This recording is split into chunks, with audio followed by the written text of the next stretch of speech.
Ambassador Zektar of the Valerian Empire adjusted his crystalline breathing apparatus as he reviewed the latest intelligence reports from the Outer Rim territories. The holographic display showed the devastating advance of the Void Swarm across 3 star systems, their biomechanical ships consuming everything in their path like a plague of metallic locusts. "How many worlds have fallen this cycle?" he asked his aide, a nervous Centaurian with trembling antennae. 17, Ambassador. The Korthak defense fleet was obliterated at Proxima 7. The Ethereal Council's psychic barriers couldn't hold them back at Mindros Prime. The aide's voice quavered. "They're moving toward the core worlds now." Zektar's 4 eyes narrowed as he studied the tactical projections.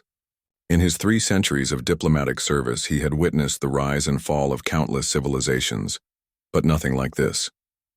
The Void Swarm seemed unstoppable, immune to energy weapons, resistant to quantum torpedoes, and utterly merciless in their consumption of organic life. "What of the emergency coalition?" Zektar inquired. "The Draknari hegemony has committed their full battle fleet. The Silicon Collective is mobilizing their drone armadas.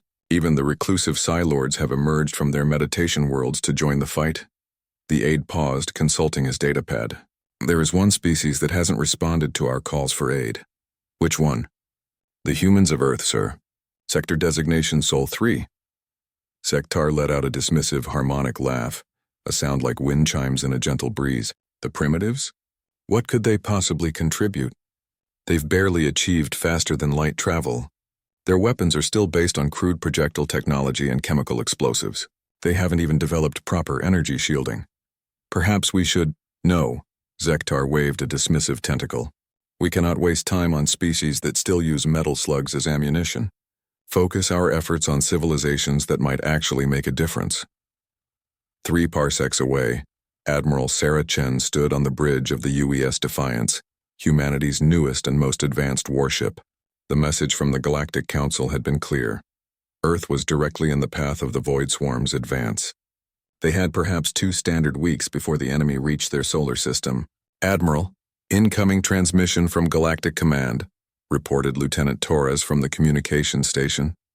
On screen, Ambassador Zektar's elongated form appeared on the view screen, his 4 eyes looking somewhat strained. "Admiral Chen, I am reaching out to inform Earth of the approaching threat. While we do not expect significant military contribution from your species, we thought it prudent to offer evacuation assistance for your core populations." Admiral Chen's jaw tightened. "Evacuation? Ambassador, with all due respect, Earth doesn't run from fights. Admiral, you must understand the magnitude of this threat.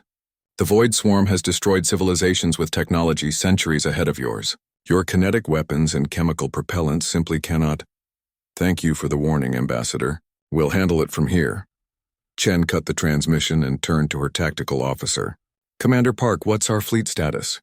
"All available ships are converging on the Sol system, Admiral. We have 43 vessels ready for combat, including 12 of our new Titan-class destroyers." Zektar would have been amused to know that as he dismissed humanity's prospects, Admiral Chen was implementing a battle plan that would have seemed impossible to more advanced civilizations. While the galaxy's elite forces relied on energy weapons and sophisticated shielding, humans had spent their entire evolutionary history perfecting the art of violence through ingenuity and adaptation. When the Void Swarm emerged from hyperspace at the edge of the Sol system, they encountered something unprecedented. The human fleet didn't engage with plasma cannons or quantum disruptors. Instead, they employed tactics that no galactic strategist had considered viable. The first wave of swarm ships found themselves bombarded not with energy beams, but with clouds of depleted uranium slugs fired from mass drivers at significant fractions of light speed. The kinetic impact, dismissed by galactic military doctrine as primitive, punched through biomechanical armor that had proven impervious to directed energy weapons. But that was just the beginning. Human ships didn't rely solely on shields for protection. They were armored with layers of composite materials and reactive plating.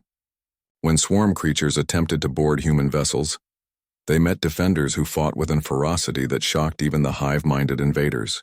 Humans didn't just resist, they counterattacked with blade weapons, chemical explosives, and a psychological intensity that disrupted the swarm's collective consciousness. "Nuclear detonation detected in Grid 7 Alpha," reported the tactical officer aboard Chen's flagship. The Beijing successfully rammed a swarm mothership. Both vessels destroyed. Admiral Chen nodded grimly. Captain Liu's sacrifice won't be forgotten. All ships continue the attack pattern. Target their neural clusters with kinetic strikes. What the Galactic Council had failed to understand was that humanity's primitive nature was actually their greatest strength. While other species had evolved beyond physical conflict and relied entirely on technological superiority, humans retained the raw adaptability and tactical creativity that had made them apex predators on Earth. The turning point came when Commander Sarah Kim of the destroyer Yorktown made a desperate decision. Her ship, damaged and surrounded by swarm vessels, initiated a controlled reactor breach while simultaneously firing every nuclear warhead in their arsenal. The resulting explosion didn't just destroy the local swarm ships, it created a chain reaction that disrupted their quantum communication network. For the first time in their expansion across the galaxy, the Void Swarm experienced something they had never encountered: confusion, disorder, and ultimately, retreat. Ambassador Zektar received the report while coordinating evacuation efforts from Centauri Station. His aide approached with obvious bewilderment. "Sir, you need to see this." "The Void Swarm. They've withdrawn from the Sol system." "Impossible." "What happened?"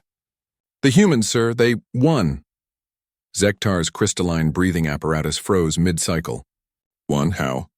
"Their preliminary report mentions something about kinetic bombardment, nuclear saturation, and close-quarters berserker tactics. I don't understand most of it, but the tactical data is clear. The swarm suffered 93% casualties and retreated beyond the galactic rim." For the first time in his long diplomatic career, Zektar found himself speechless. Perhaps he thought with grudging respect. There was more to these primitive humans than anyone had realized. In the depths of space, the remnants of the Void Swarm carried a new message through their collective consciousness: avoid the Sol system at all costs. The creatures there fought like nothing they had ever encountered, not just with weapons, but with something far more dangerous. They fought like they had everything to lose.